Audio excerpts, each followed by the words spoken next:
La sentía viva, viva y verdaderamente cerca de mí. Las veía muy entusiasmadas y muy admiradas de esta hermana. La queríamos mucho. Me conquistó por su humildad, por su silencio, por su pasar desapercibida. Mi padre dijo siempre que había abandonado toda esta riqueza para poder luego servir a los pobres. La sentíamos verdaderamente nuestra.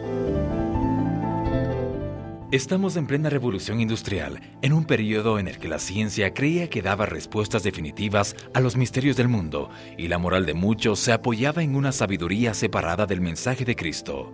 Sor Teresa nace en una familia riquísima de la opulenta burguesía milanesa, comparable solo a las familias más ricas de Italia, y es en este contexto de riqueza y de bienestar donde madura su opción, aquel pasar inobservada que marcará todo su apostolado.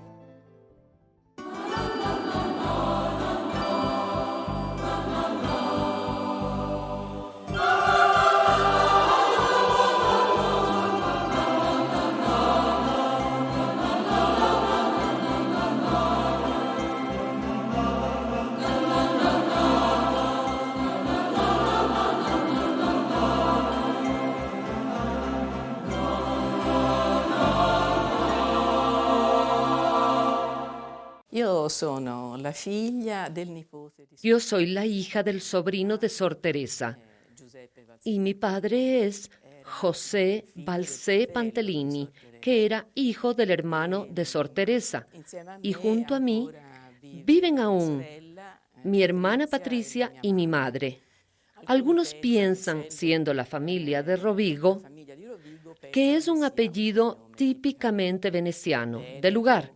En cambio, no. Precisamente en el ayuntamiento de Rovigo, en donde está el acta del nacimiento del bisabuelo, aparece precisamente registrado como Bacher, hijo de una persona que llegó a Italia en el séquito de Napoleón, por lo tanto de origen francés. El padre de Sor Teresa se había ido de Italia en el año 1848 por motivos políticos, porque había participado en los movimientos revolucionarios. Pero cuando él tuvo que huir de Rovigo por estos movimientos, fue a Suiza y se fue con un amigo de apellido Pantellini. Y este amigo Pantellini luego murió.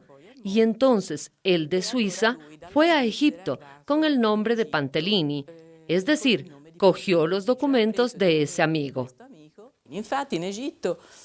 Cuando él volvió a Italia a fines del siglo XIX, después de la unidad de Italia, pidió tener la unión de estos dos apellidos. Con real decreto de Su Majestad el Rey Humberto, del 23 de octubre de 1881, añade el apellido Pantellini. Y la opción de ir a Egipto está un poco unida al tiempo, porque por los estudios hechos en Rovigo, se ha visto que muchas personas del Véneto iban a Egipto. Él se hallaba en Egipto precisamente en el tiempo en el que se abría el canal de Suez. Había abierto albergues, restaurantes, cocinaba con la cocina italiana y esto le había aportado mucha fortuna. En el Cairo conoció a la noble Josefina Biglini, se casó con ella y tuvieron 3 hijos, Italo, Teresa y Josefina. Teresa nació en Milán el 10 de octubre de 1878, en la casa de los abuelos maternos, y recibió el bautismo en la iglesia de San Francisco de Paula. Esta iglesia fue constituida en 1728 por los Padres Mínimos, fundados por San Francisco de Paula.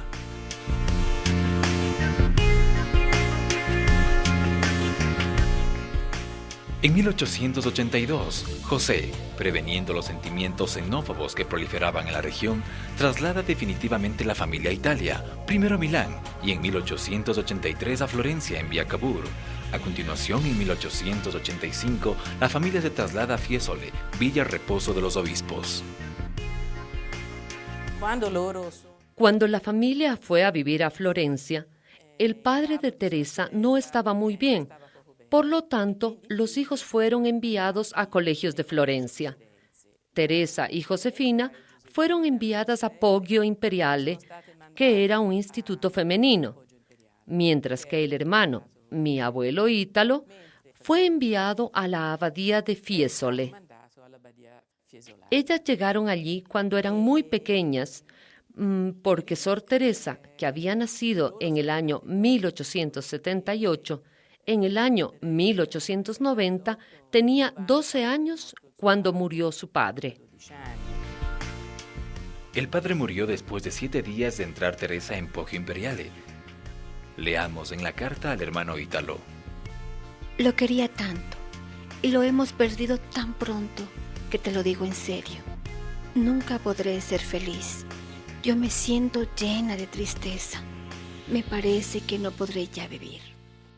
Hace casi 25 años, Madre Emilia Anzani, secretaria general del instituto, me confió el encargo de hacer una serie de diapositivas para dar a conocer la figura y el mensaje de Sor Teresa Balsè. Me quedé en Fiesole, encima de Florencia, en la villa El Reposo de los Obispos, donde la pequeña Teresa transcurrió su niñez. Guiada por la hija del administrador de la propiedad, pude ver la habitación de los señores donde murió el padre, explorar el bellísimo jardín con magníficos senderos, donde al ocaso del día parecía que todavía resonaban las risas de los dos hermanitos. Ver también el gong que le llamaban para la comida.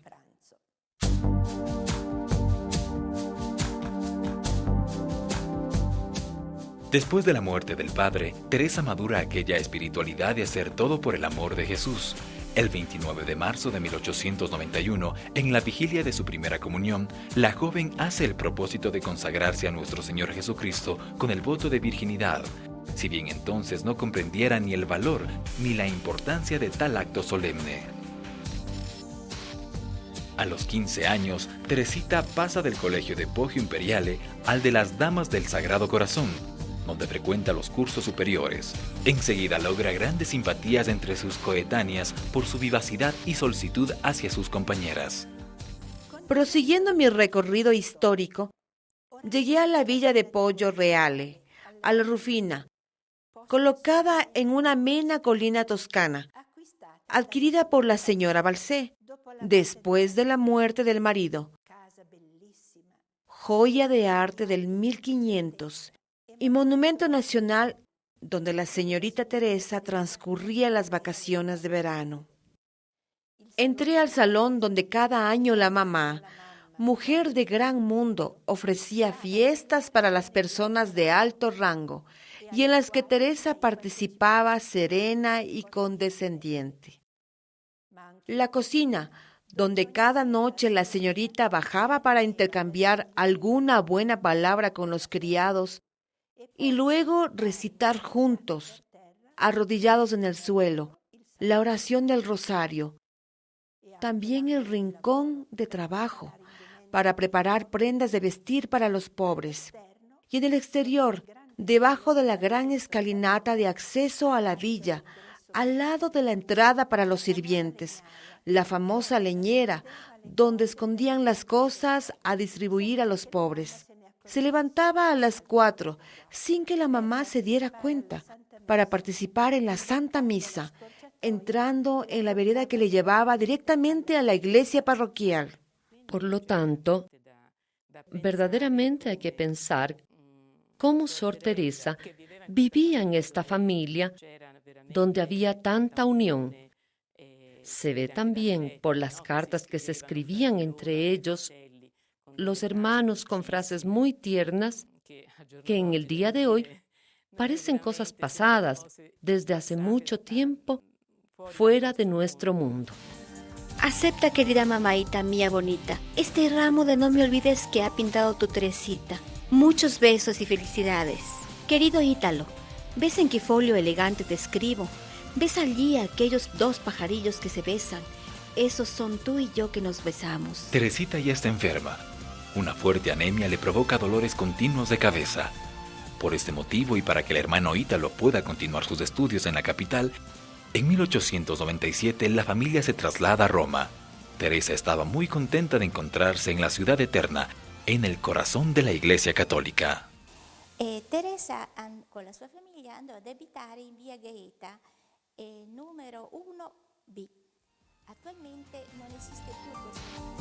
La providencia de Dios quiso que al inicio la nueva vivienda de la familia se encontrara cerca de la estación Termini, donde Don Bosco construyó la Basílica del Sagrado Corazón de Jesús. El encuentro con los salesianos de Don Bosco tuvo lugar por medio de Don Federico Bedeschi. Teresa busca un instituto religioso para la primita de 6 años y el sacerdote le indica el Instituto de las Hijas de María Auxiliadora de Villa Marguera. El encuentro cotidiano con las hermanas salesianas de aquella nueva congregación constituida solo hacia 25 años confirma la vocación religiosa de la muchacha y bien pronto su deseo secreto se conoce en la familia. Las hijas de María Auxiliadora pertenecen a una congregación pobre, sin ningún prestigio y comprometidas entre las muchachas de ínfima condición social. Por este motivo, la vocación religiosa de Teresa es contrariada. El mismo confesor le propone estudiar a fondo la regla de las hermanas Marcelinas de Milán, además de la de las Damas del Sagrado Corazón, congregaciones más aptas al rango social de la joven Teresa, pero su firmeza le hace pronunciar palabras inequívocas. Todo lo que forma parte de la vida salesiana va bien para mí, porque aquí y no en otra parte me quiere Jesús. Sé que aquí y no en otra parte le agradaré. Después de algún tiempo, la familia se traslada a otra zona de Roma, al Corso Vittorio Emanuele. Teresa, para profundizar el conocimiento de la lengua francesa y alemana, frecuenta como externa un instituto en Trinità dei Monti que dirigen las mismas Damas del Sagrado Corazón. Visita a menudo a su hermana, que se encuentra allí para estudiar. Seguramente reza en la iglesia y en la pequeña antigua capilla con una milagrosa imagen de María, Mater Admirabilis.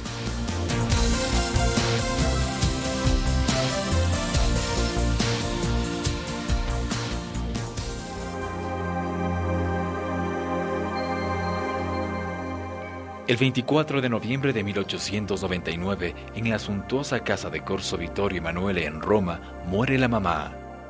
Es un duro golpe para Teresa, pero el dolor la fortifica día tras día en su determinación. Cuando Teresa llama a la casa de las hijas de María Auxiliadora en Villa Marguera para ser recibida entre ellas, la superiora no abre enseguida de par en par la puerta, sino que pide aún que la joven rece, reflexione y se presente a don Giovanni Marenco, inspector de los salesianos. En los largos coloquios es sometida severamente a la prueba. Le presentan todas las dificultades conexas a la opción y finalmente, en una larga carta al hermano Ítalo, Teresa revela su irrevocable voluntad de darse al Señor entrando entre las hijas de Don Bosco. Teresa Balsé Pantellini entró en el instituto en Villa Marguera 65, pero entonces había solo una parte de la casa. Leemos en las antiguas crónicas: 1 de febrero de 1901. Ha entrado postulante la señorita Teresa Balsé Pantellini de Florencia, que desde hace algún tiempo aspiraba a ser admitida en nuestra congregación. Es enviada como novicia a Bosco Parracio, una villa en Gianicolo. Teresa inicia su obra de educación favoreciendo encuentros en el parque de Villa Parracio, instituyendo escuelas de canto y organizando pequeños espectáculos. La impetuosidad y la indisciplina de las muchachas a menudo le juegan bromas pesadas, pero la calma, la paciencia de Teresa y el recuerdo de la obra de Don Bosco respecto de los muchachos de la cárcel de Turín logran que pronto haya armonía y serenidad. En virtud de su profunda cultura, acepta con disponibilidad enseñar a las novicias y al mismo tiempo se prepara para hacer un examen estatal que le consienta enseñar también a las muchachas. En 1902 consigue el diploma de escuela complementaria. Algún tiempo después, el parque de Villa Parracio es insuficiente para acoger a las muchachas de Trastevere y a las numerosas novicias. Se encuentra la nueva casa, está en Vía de la Lungara, en la parroquia de Santa Dorotea. Pero ahora se trata de encontrar el dinero. 60.000 liras son una cifra enorme para aquellos tiempos. Don Miguel Rúa, primer sucesor de Don Bosco, visita la casa y aprueba su adquisición, y a quien le expone las dificultades del precio responde: Rezada San José. Precisamente el 19 de marzo, día de su fiesta, se puede estipular el contrato trámite, los buenos oficios de la Banca de Italia. La mudanza de casa tiene lugar de forma festiva y la misma Teresa no se ahorra transportando escombros y ladrillos, pero su salud se hace cada vez más precaria hasta que las superioras deciden enviarla a Piemonte, donde hace los ejercicios espirituales que preceden inmediatamente la preparación a la profesión religiosa. La felicidad de Teresa es inmensa. Está a punto de ir a las tierras de Don Bosco. Podrá visitar Baldoco, donde el santo había rezado mucho y había tenido sus visiones. La crónica del 27 de agosto de 1903 dice: llega desde Niza Madre Maestra con Sor Teresita Balcé, que después de los ejercicios espirituales hizo la profesión religiosa.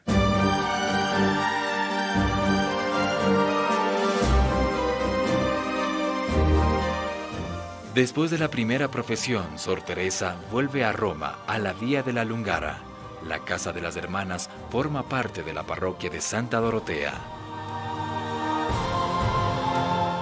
Era párroco en esta parroquia. En esta parroquia fue párroco de 1896 a 1907.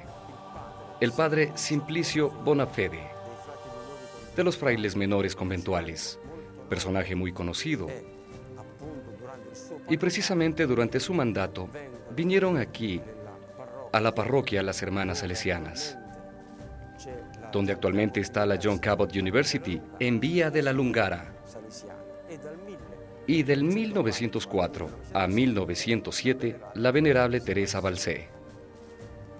Era el periodo en el que surgía el asociacionismo obrero. Después de la encíclica del Papa León XIII, la Rerum Novarum de 1891. Nos encontramos ante una situación que ve Santa Dorotea como parroquia en el centro de este asociacionismo laical y religioso que renace. Es casi el polo único de las hermanas salesianas aquí cercanas. Se entrecruza una colaboración muy estrecha entre este párroco en particular y estas hermanas que cotidianamente llevan a la parroquia a numerosas jovencitas. La iglesia ha quedado idéntica, también el baptisterio es el mismo. La venerable Teresa Balcé rezó ciertamente ante este recuadro que representa la Madonna del Divino Amor de un autor desconocido del siglo XVI romano. Los confesionarios son los mismos, así también aquella estatua de la Dolorosa, aquel crucifijo, esta estatua de San José, todo se remonta al periodo de la venerable Teresa Balcé. Por lo tanto, nosotros tenemos aquí la memoria visual de lo que pudo haber sido el contenido concreto de su devoción.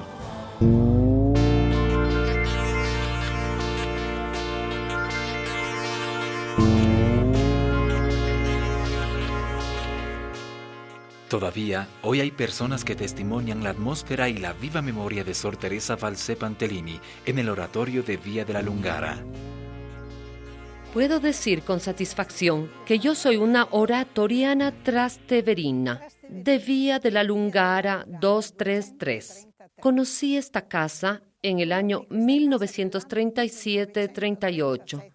Aquí oí hablar mucho a las oratorianas antiguas de una cierta Sor Teresa Balcé Pantellini, que era de familia noble, pero que decían que era la que se daba a los trabajos más fatigosos, más humildes, siempre serena y sonriente.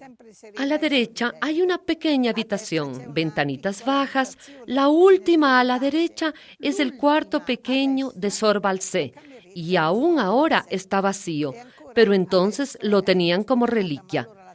Pasado aún algo de tiempo, decidí entrar también yo en la congregación. Y las superioras concedieron pasar 2-3 meses aquí en la casa del oratorio para evitar excesivamente la separación de los familiares. Me pusieron a dormir en el cuarto pequeño de Sor Balcé y casi no dormía, siempre pensaba en ella. Estaba verdaderamente emocionada con la figura de esta persona. Hoy los objetos que tenía Sor Balcé se encuentran en la Casa Generalicia. Entrábamos ahí e íbamos a jugar. A la derecha, entonces en nuestros tiempos, se llamaba el huerto de Caín, porque no daba frutos, y en el medio había un gran carrusel donde si no quedaba nadie muerto, era un milagro, porque corrían a ciegas, y también si se decía despacio, despacio, rodaba con toda violencia.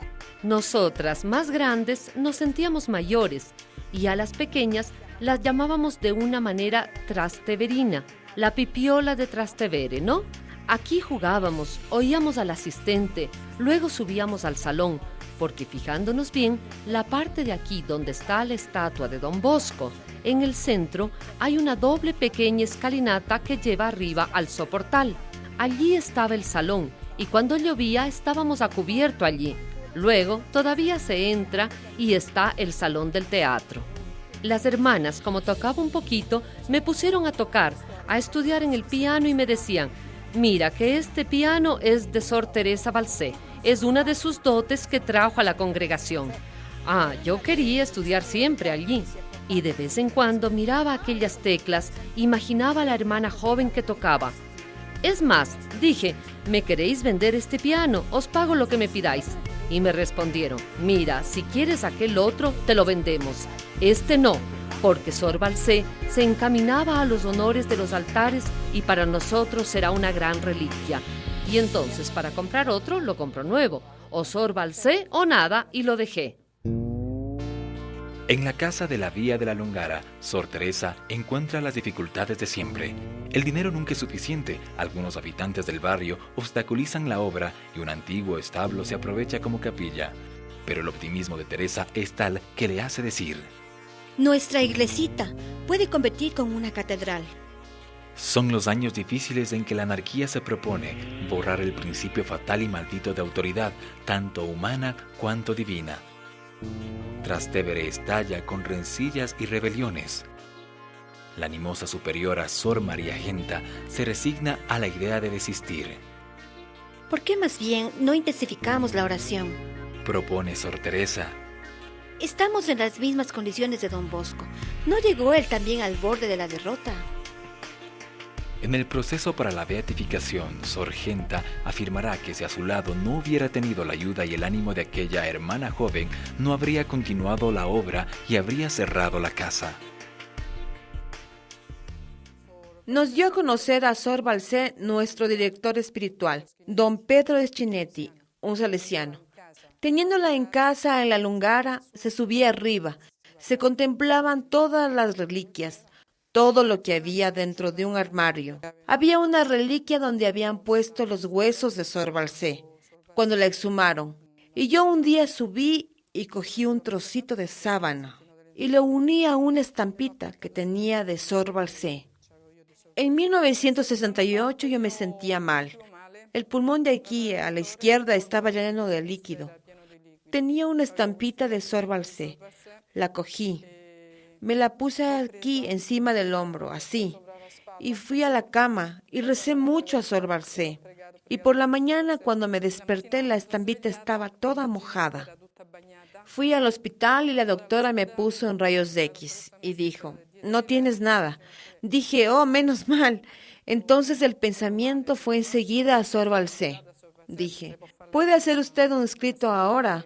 No, no te lo puedo hacer porque yo te he visto a través de rayos X. Entonces, para hacer un certificado de esto se necesita una placa.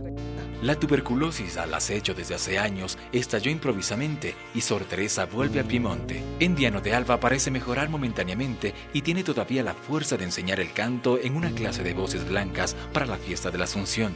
Entre tanto se prepara para los ejercicios espirituales a renovar los votos en Niza Monferrato. Era hermana joven, estudiante en el verano en Diano. Estaba ocupada con los jóvenes del lugar para hacer una actividad, como hoy decimos, de verano de los muchachos. Oía a las hermanas más mayores hablarme de la presencia de Sor Teresa. Las hermanas me habían hecho ver la habitación donde Sor Balsé iba a dormir.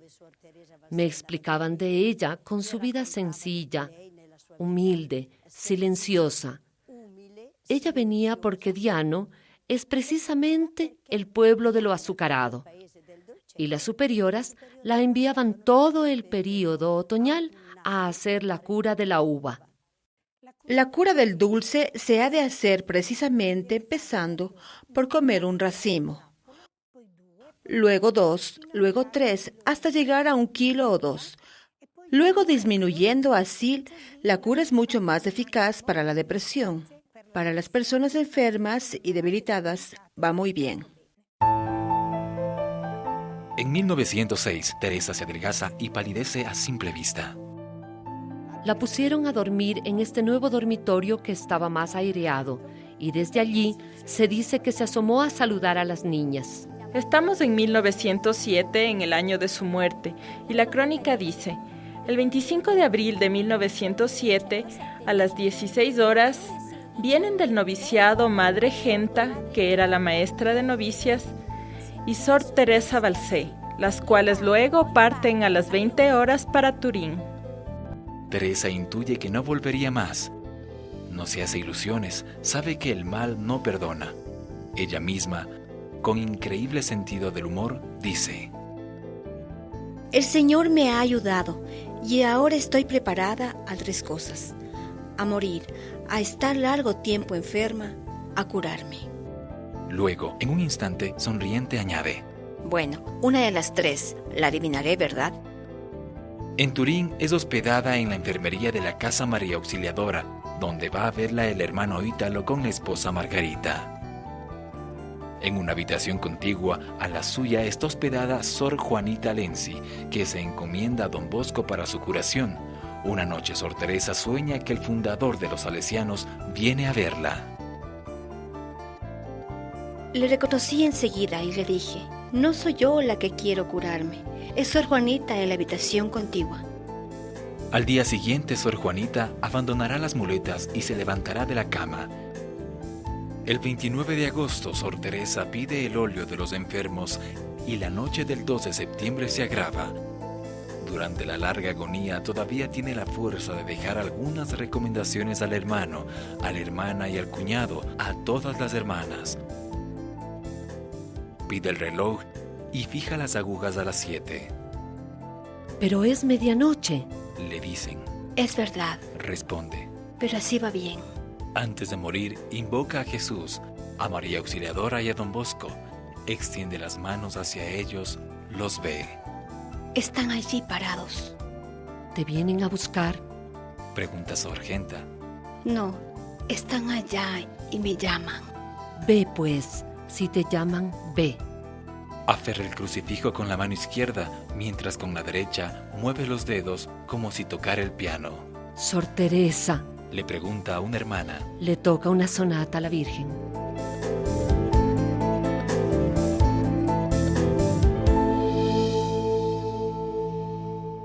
No obtiene respuesta. El movimiento de los dedos va cada vez más lento. Teresa cesa de respirar. Son las 7 en punto del 3 de septiembre de 1907. Los restos mortales son llevados a la casa Madre de Nisa Monferrato.